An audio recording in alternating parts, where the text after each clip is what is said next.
3.12. A ball is dropped from a height of 90 meter on a floor. At each collision with the floor, the ball loses 1/10 of its speed. देखिए हम speed की बात कर रहे हैं. Plot the speed time graph of its motion. Speed हमेशा positive होगी between t is equal to 0 to 12 second.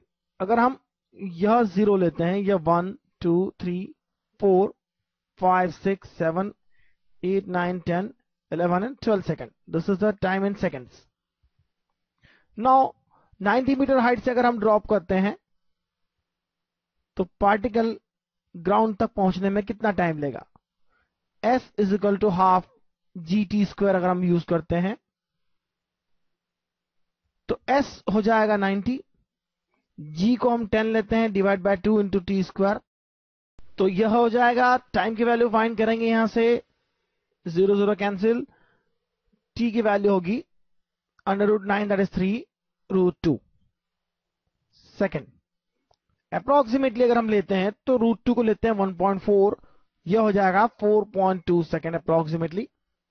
अब अगर हम स्पीड की बात करें, जब बॉडी ग्राउंड पर पहुंचती है तो उसकी स्पीड होती है √2gh according to the rules.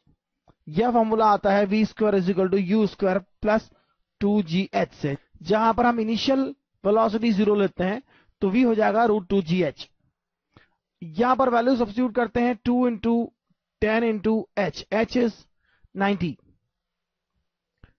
So it comes out to be 30√2. It comes out to be 30√2, that is 42 meter per second approximately. That is 42 meter per second. यदि हम इसे 10, 20, 30, 40 का स्केल लेते हैं तो स्पीड टाइम ग्राफ निकालना है. Speed is always positive. Speed कभी नेगेटिव नहीं होता.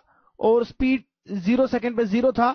4.2 सेकंड पर वह 42 हो जाएगा अप्रोक्सीमेटली हियर. तो लीनियरली इंक्रीज होगा क्योंकि स्पीड जो होता है, speed time graph straight line होगी यदि एक्सेलरेशन कांस्टेंट है. तो ग्रेविटी के अंदर एक्सेलरेशन तो कांस्टेंट है. अब यदि हम रिबाउंस होता है यहां पर पार्टिकल, रिबाउंस होने पर 10% लॉस हो जाएगा. क्वेश्चन में लिखा है the ball loses 1/10 of its speed.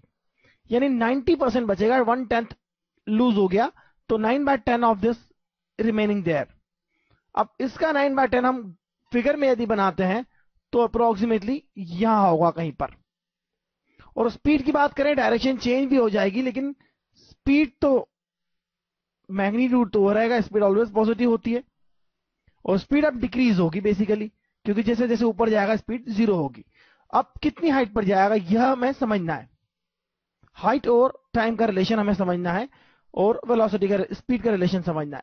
अगर स्पीड 9/10 टाइम्स हो गई है तो टाइम क्या होगा. टाइम के लिए हम फॉर्मूला लिख सकते हैं v is equal to u plus at. Formula से यदि हम देखें, स्पीड अगर 9/10 हो गई है तो टाइम जो लगेगा वह भी 9/10 टाइम्स हो जाएगा. क्योंकि u अगर 0 लेते हैं, नीचे से अगर ऊपर जाते हैं तो v 0 लेंगे और ऊपर से नीचे आते हैं तो u 0 लेंगे. लेकिन टाइम दोनों केस में सेम होगा, एक्सेलरेशन दोनों केस में सेम होगा और इनकी न्यूमेरिकल वैल्यू दोनों केस में सेम होगी. तो 1/10 टाइम लगेगा. यानी अब लगभग इस तरह से हमारा ग्राफ बनेगा. और फिर यहां से टॉप से जब नीचे आएगी तो फिर स्पीड बढ़ेगी, लेकिन अब इसी लेवल पर वापस से पहुंचेगा वो ग्राफ अप्रोक्सीमेटली हियर. तो सारी कैलकुलेशन आप ग्राफ पेपर पर खुद कर सकते हैं. मैं केवल आपको यहां पर आइडिया दे सकता हूं क्योंकि मैं इस तरह से ग्राफ यहां पर इतना फाइन ग्राफ नहीं बना सकता आपके लिए. और फिर जब रिबाउंस होगा 11 सेकंड पर, अप्रोक्सीमेटली 12 सेकंड के आसपास होगा यह टाइम. 4.2 सेकंड है. तो अब इसका 9/10 टाइम क्या होगा हम ये देखते हैं. 9/10 ऑफ 4.2 इंटू 9/10, यह जाने में और फिर आने में तो अप्रोक्सीमेटली 12 सेकंड हो जाएंगे ये. तो लगभग यह 12 सेकंड तक ग्राफ पहुंचेगा, लेकिन स्पीड यहीं तक पहुंचेगी. तो लगभग ग्राफ यहां पहुंचेगा. तो जैसा कि हम समझ सकते हैं